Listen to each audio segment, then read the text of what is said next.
Hello and welcome to Larry Has Opinions. Today I'm going to talk about The Name of the Rose by Umberto Eco, which is one of the staples of modern Italian literature. This is a book that has sold more than 50 million copies over the last 40 years or so, which is more than 1984 or The Great Gatsby or a lot of other really popular and celebrated books. Especially if you're ever in Italy, most people will have heard of this book. A lot of people will probably claim to have read it, even they might not have not. But also because there was a really famous movie as well, shot in the 80s, about this, most people would really be familiar with the story. In the English-speaking world, this is probably not as famous, even though a lot of people are still aware of this book. At first glance, the synopsis would sound like that of a typical mystery novel. We have a monastery in northern Italy where one of these monks dies in suspicious circumstances, and a visiting friar, William, is called to investigate to see if he can make sense of this situation. But the reason why he's actually visiting is that he's supposed to facilitate negotiations between delegations representing the Pope, who at the time was not even based in Rome but in France, and the Emperor. So this is all set in the 14th century.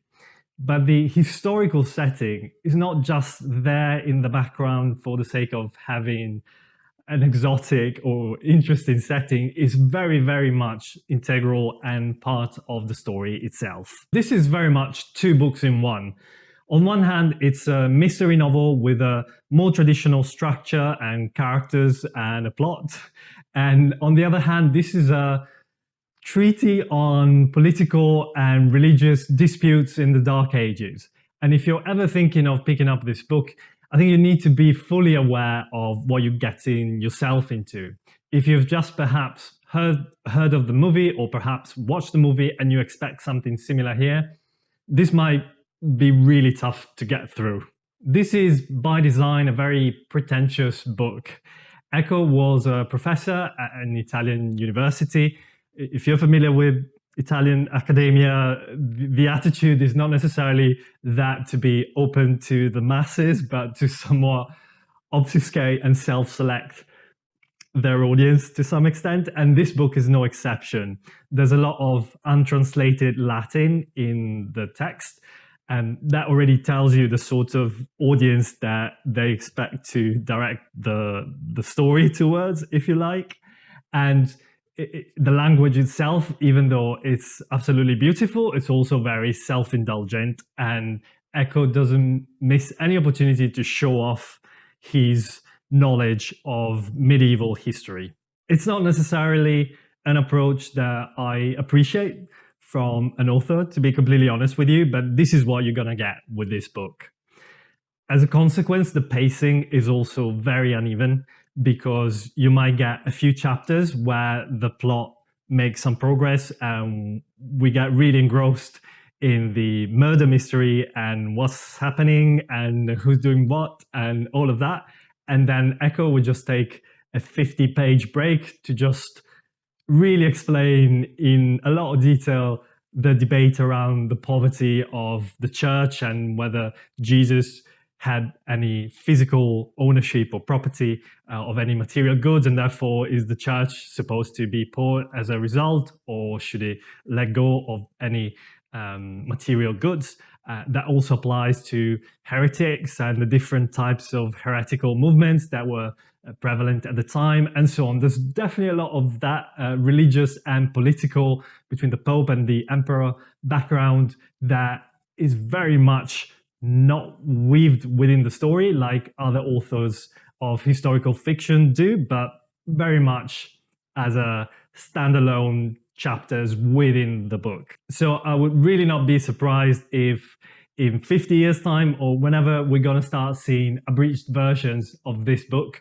where a lot of this background information, if you like, might be taken out, in the same way that we see abridged versions of works by the likes of Victor Hugo or Alexandre Dumas and so on, which also had this tendency of having a really interesting, really engrossing story, and then to take these massive breaks where they just went off on a tangent and talked about really irrelevant parts of the historical background. I would also say, though, that unlike, say, The Hunchback of Notre Dame, where a lot of those details were completely irrelevant to the story and was just to indulge Hugo and his disquisitions on architecture and etc., etc. In this case, all of that background information that we're given always feels really intimately related with the story. Whether you're going to struggle with it or not, that's another matter. But I can't make that argument that all this information is irrelevant to the story, because it is very much part and influencing the plot of the book. And it is also a book about literature itself, because, for instance, key to some of the story is a library itself. But also there are so many references to other classic authors, some really obvious, others slightly less so. But you have Arthur Conan Doyle as William, one of the main characters, is very much modeled after Sherlock Holmes. But you also have Hugo, who I've mentioned before, and Alessandro Manzoni, for instance, another Italian classical author, or even Agatha Christie, in my opinion, James Joyce, Charles Schultz. There's definitely a lot of influences that Eco wanted to include in this book as well. The main characters are definitely very memorable, and it's quite easy to get attached to them. I would say the secondary characters, perhaps not so much. They become somewhat interchangeable at some point. You're never too sure who was who. However, the key ones to the story definitely are always quite well developed. The prose is also very beautiful, in my opinion. I can only speak for the original. I haven't read any translation in English, so I can only speak to that. But Eco definitely has a way with words, and it's always very compelling and very poetic in a way. I have to say, sometimes it really goes into the self-indulgent, where it just likes to overdo it with descriptions and lists of things and similes. Like, it can be a bit much. However, it's undeniable that it's really well written. The plot then develops into what for me was a very satisfying ending, even though I know that not necessarily everyone feels the same way, which also gives meaning to the title of the book. Initially, you might wonder, the name of the rose, what is that about?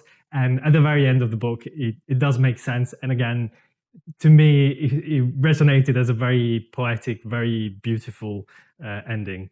So the key question now is, someone like me, who's not a professor in medieval history or semiotics or anything like that, like Umberto Eco was, can they enjoy this book?